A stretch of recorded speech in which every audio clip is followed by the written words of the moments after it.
Olá pessoal, Alex Lira aqui de volta com vocês. Faz um tempo aí que eu não tenho gravado nada com vocês.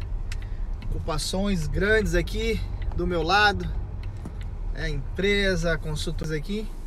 Em alguns momentos do dia, talvez nem todos vocês possam acompanhar ao vivo, mas depois vão ver as gravações, tá? Bom, hoje o tema que eu queria conversar com vocês, eu estou aqui em New Jersey, me dirigindo para Nova York. Tenho trabalhado aí nos bastidores, como vocês sabem, com a área educacional, para engenheiros, arquitetos, empresários que querem se estabelecer nos Estados Unidos e no exterior.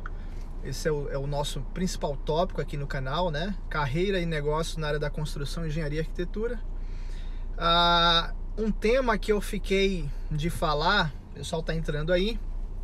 Um tema que eu fiquei de falar recentemente era para quem tem interesse em carreira no exterior, sobre entrevista, né, behavioral based, né, entrevista behavioral based. O que é isso, Alex? Bom, vou falar rapidinho nessa live de hoje, depois vou gravar isso para publicar no meu YouTube, tá? A maioria das empresas, das grandes empresas atualmente, as multinacionais principalmente, órgãos públicos como agências da ONU, elas utilizam as entrevistas behavioral based, tá? O que é behavioral based, Alex? É baseado no seu comportamento, né? Um pouco diferente daquela entrevista baseada no que você faz, né? Aquela entrevista aí, pelo menos na minha época de Brasil, nas entrevistas que eu fiz, tanto procurando emprego como entrevistando pessoas para eu contratar, era aquela entrevista: o que você fez, né? O que você já fez? É focado no que, né? E não no como. E tá mais do que provado, existem pesquisas na área, né? Não sou um especialista na área de RH, tô falando na experiência de quem já viveu algumas entrevistas com foco em behavioral questions, né? Behavioral interviews, com foco em comportamento. Existem algumas siglazinhas como a entrevista STAR, entrevistas do tipo STAR, que são aquelas focadas, é uma sigla em inglês que significa o seguinte: S de situation, né, situação, o T é do timing, né, qual era o timing, o action, o T para task, né? S para situation, T para task, A para action e R para result. Então, revisando: STAR, S, vou falar em português agora, situação. O T é de task, de tarefa. O A é de ação e o R é de resultado. Então, assim, a entrevista do tipo STAR, elas são feitas de perguntas com base no comportamento, e você precisa estruturar a sua resposta nessas circunstâncias: situação, tarefa, ação e resultado, tá? Daqui a pouco eu vou falar um pouquinho sobre essas respostas. Eu vou ter aqui um caminho aqui de uns 30 minutos. A gente vai conseguir bater um papo. Quem não conseguir ficar até o fim, ver a gravação. Então vamos lá. Alex, por que essas entrevistas são tão utilizadas? Porque é o seguinte: pesquisas mostram que se você já produziu um comportamento, é mais do que esperado que aquele comportamento se repita, tá? Vou repetir: pesquisas mostram que se você teve uma linha de comportamento no passado, as pesquisas indicam que você é propício a repetir aquele comportamento. Então, as empresas vão por essa linha. É uma linha muito mais demorada na entrevista, tá? É uma linha que você não consegue improvisar tanto, que ela vai num detalhe que normalmente outros tipos de entrevistas não vão, né? Como eu falei no início, entrevistas do tipo: o que é que você faz? Eu sou engenheiro, eu sou arquiteto, eu faço desenho, eu faço AutoCAD, né? Eu gerencio obras. Tá bom, mas como você fez isso, né?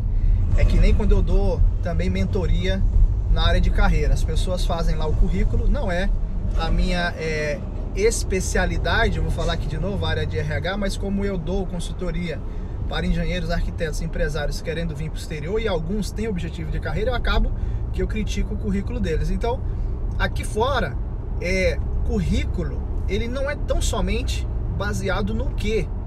Nós no Brasil aí estamos muito acostumados com o quê? Não, eu fui responsável de uma obra de 20 mil metros quadrados e tal, e você tem que ter os seus números, tá? Os seus números tem que estar ali, ó, na tua frente, num resuminho, né? Metro quadrado de obra, tipo de estrutura, quantidade de pessoas envolvidas, o orçamento da obra, tudo isso tem que estar na tua frente ali, tá certo? O arquiteto, né? Quantas obras foi projetou do início ao fim, tipo de estrutura, enfim, tudo que é relacionado tem que estar ali na tua frente. Você não pode ter dúvida, voltou aqui, você não pode ter dúvida sobre o teu histórico profissional, isso precisa estar muito claro. Mas o que faz, qual é a diferença? Vou voltar já para a entrevista, eu tô fazendo o gancho do currículo aqui. Qual é a diferença entre você ser chamado ou não para uma entrevista no exterior, para entrevista nos Estados Unidos, em Londres, na Austrália? É resultado, gente. O seu currículo, ele precisa apresentar resultado. De que maneira você gerenciou a obra, né? De que maneira você entregou o seu projeto arquitetônico? Fazer, muita gente faz, mas foi bem feito? Né? Eu posso ter feito 10 milhões em obra, 100 milhões em obra, mas como é que foi? Como é que esse delivery, como é que essa entrega ela foi? Como foi essa performance? Eu entreguei no prazo, eu entreguei dentro do orçamento, ou então o escopo mudou no meio, teve um desafio e eu tive que agir. Você precisa mostrar resultado. Gente, se o seu currículo não tiver resultado, não espere uma entrevista, você não vai ter entrevista. Isso já aí no Brasil, né? Hoje esse movimento, ele começa já a chegar no Brasil, as multinacionais, as empresas já com mais maturidade na área de recrutamento, já começam a verificar isso aqui fora. É uma necessidade.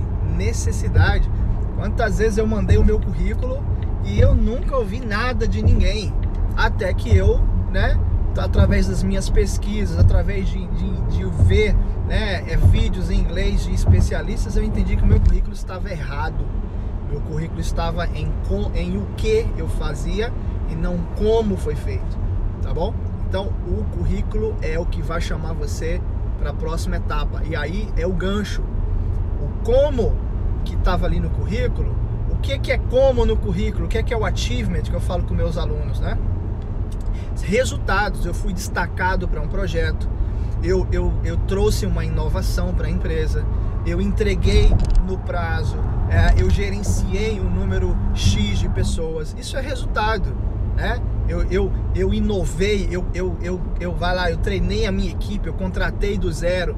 Tem vários tipos de resultados que podem ser colocados. E nós não somos treinados a registrar essas informações, né? A gente não registra. Quando eu comecei a fazer esse exercício da minha carreira, eu lembrei de coisas que eu já tinha esquecido há muito tempo. Eu participei de um processo seletivo, não vou falar de qual empresa neste momento, mas de um processo seletivo extremamente complicado há um tempo atrás. Extremamente complicado. Eu acabei sendo aprovado, mas por mudanças políticas no país, eles reduziram vaga e aquela vaga acabou que eu não entrei, mas eu fui aprovado, eu fui até o final. E para esse processo, é uma das top aí na área de tecnologia, eu ia entrar na área de construção. Neste processo eu aprendi muito, no sentido de como funciona um processo seletivo. E eu me preparei, eu tive que estudar tudo que poderia ser possível cair naquele processo de entrevistas. Foram 4 entrevistas, né? 4 dias, né? Em dias diferentes, mas a última entrevista eu fiz com 5 grupos de pessoas, uma atrás da outra, em inglês, tá? Então eu tive que mergulhar no meu currículo e ter exemplos para tudo, tá? Exemplos para tudo. Então vamos lá, falando do currículo, vou começar então a falar da entrevista com base no comportamento. Entrevistas com base em comportamento, elas começam assim: me fale de um exemplo na sua carreira que você teve que, né? E aí em inglês é tell me about, né? Tell me about a time that you alguma coisa, né? E aí você tem diversas áreas. Então veja, olha sua pergunta. Diga-me sobre um momento na sua carreira que aconteceu isso. Você tem que lembrar na hora. São frações de segundo. E ali as pessoas são extremamente treinadas para saber se você está mentindo, se você está inventando. Não tem como mentir. Esse tipo de entrevista não tem como mentir. Exemplo, me fale de uma vez na sua carreira que você teve que lidar com um membro de equipe que lhe trouxe desafios de relacionamento ou que te desafiou, principalmente entrevistas na área gerencial, mas vamos falar a nível de equipe, né? Um membro da equipe que te desafiou, como você superou, qual foi o resultado? Como você responderia isso agora pra mim? Né? Imagina você falar isso em inglês. Né? Diga-me sobre um momento na sua carreira que você recebeu um projeto desafiador, você verificou que o projeto não estava de acordo com o planejado, o que você fez a respeito, qual foi o resultado? Diga-me sobre um momento na sua carreira que você discordou com seu chefe, qual foi a circunstância, qual foi a sua atitude e qual foi o resultado. Isso é uma pergunta baseada em comportamento. E a estrutura da sua resposta, ela tem que ser o STAR. Situação, tarefa, ação e resultado. Pergunta já te faz pensar nisso, mas a sua resposta ela tem que ser focada nisso.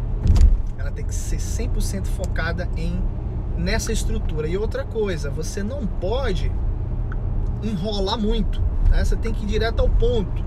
Você não pode ficar, deixa ver. Não, você tem que estar preparado. Então, esse tipo de entrevista, deixa eu só selecionar aqui meu GPS para não falar. Então, esse tipo de entrevista, você tem que estar preparado, né? Você tem que estar ciente que ela vai acontecer. Normalmente, como é que você se prepara para uma entrevista dessa? Na própria vaga, é por isso que eu digo, são empresas mais organizadas, porque na própria vaga, ali tem os valores da empresa e ali tem os skills necessários, né? As competências necessárias para aquela vaga, né? Essa empresa específica que eu fiz essa entrevista, ela tinha um conjunto de valores que a empresa acreditava, um conjunto de competências que ela exigia dos seus colaboradores. E dentro daquele conjunto, exemplo, agilidade, inovação, mas não é só isso, eles têm um texto, né? O colaborador deve agir de forma ágil, bababá. Então aquilo ali é a base que vão gerar as perguntas, né? Inovação, economia, colaboração, enfim, cada empresa vai ter lá as competências que ela exige, que ela defende que os seus funcionários tenham. E aí as perguntas vão ser baseadas nisso, vão ser baseadas nas competências. E aí você tem que olhar primeiro na vaga, o que a vaga diz? A vaga, outra, por exemplo, da minha própria experiência, órgãos da ONU também fazem entrevistas com base em competências. E aí você tem que ler quais são as competências que vão ser exigidas para essa vaga. E a partir dali eles escolhem algumas e fazem perguntas. Existem perguntas que são certas. Exemplo, normalmente numa entrevista de competência, ele começa com, normalmente é um painel, tá certo? Um painel, ou quando não, é uma... A última normalmente é um painel, ou seja, é mais de uma pessoa. Mas você, desde das entrevistas iniciais para aquela vaga, seja de project manager, de engenheiro, de arquiteto, em qual for que seja a área, a primeira entrevista ela já vai ser com base em competência, tá? E normalmente o setor te informa. Gente, eu vou entrar num túnel aqui, talvez o sinal caia. Estou cruzando de New Jersey para Nova York, mas a gente retoma o sinal, mas normalmente não cai, tá? Só para avisar. Então, assim, o próprio RH ele te informa né? Empresas desse tipo, o próprio RH ele já te informa que vai ser dessa maneira, ele te dá vídeos para você se preparar, tá? Mas a estrutura é essa. Então vamos lá, começa normalmente com uma pergunta quebra-gelo, que a gente chama, né? Então normalmente a pergunta o icebreaker é assim: qual é a sua motivação para essa vaga, né?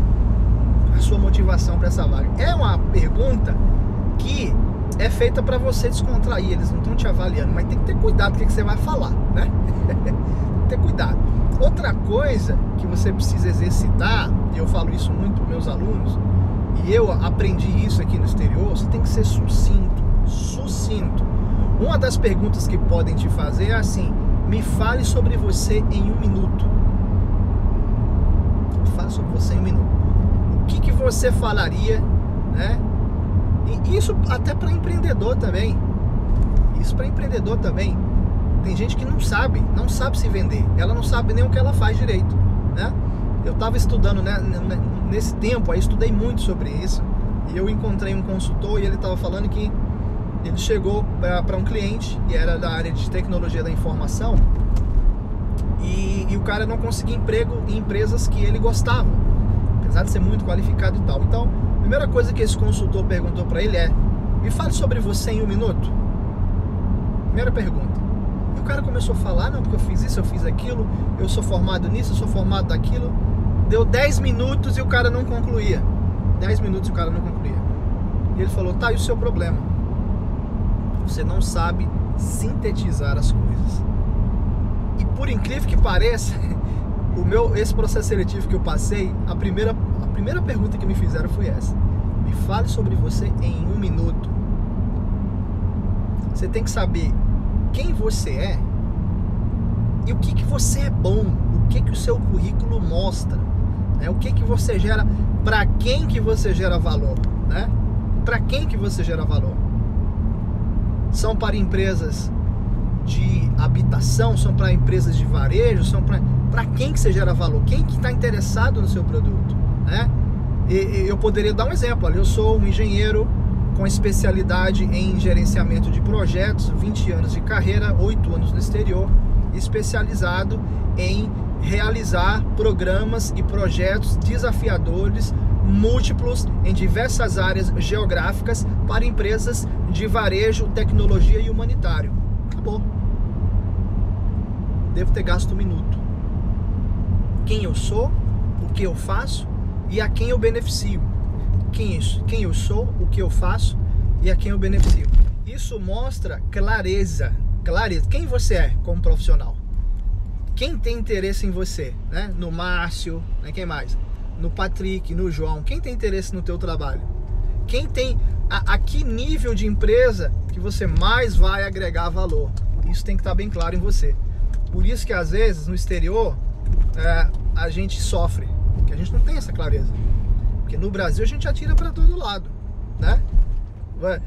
Você pega um arquiteto que trabalhou 10 anos em projetos hospitalares, é fácil ele falar, né? Eu sou um arquiteto especializado em gerar valor em designs de arquitetura que tragam o valor a operações hospitalares para propiciar conforto e atendimento de qualidade aos clientes. Quer dizer, traduzir o técnico para o benefício. As pessoas têm que ver benefício. E outra coisa também é assim, às vezes as pessoas, existe a pergunta assim: por que você quer entrar nessa empresa? E a pessoa começa a falar e ela fala basicamente sobre os interesses dela. Ah, não, porque eu acho que eu tenho um bom fit, né? As minhas qualificações têm tô falando em inglês, né? Fit. Atendem perfeitamente a necessidade da empresa. Eu acho que aqui, né? Olha só, eu vou crescer, eu vou aprender, ou seja, você só fala de você. Ele não está interessado em você. Ele está interessado no que você vai beneficiar para a empresa. É diferente, né? Numa dessa no Brasil a gente passa, no exterior a gente não passa. Se perguntar para você por que você tem interesse na empresa e você falar que vai ser bom para a sua carreira, esquece. Você tem que falar o que você vai beneficiar a empresa e não vice-versa. É isso? Acho que passamos já, o quê? 10, 15 minutos aqui. Foi um papo rápido hoje, espero que vocês tenham gostado. Se vocês gostaram e querem que eu fale mais sobre esse tema, coloca aqui no comentário, dá um joinha no vídeo. Eu não tô vendo joinhas aí, né? Dá um joinha no vídeo e a gente se vê numa próxima oportunidade. Beleza, gente? Bom revê-los, vai ficar gravado o vídeo aí e a gente se vê numa próxima. Grande abraço.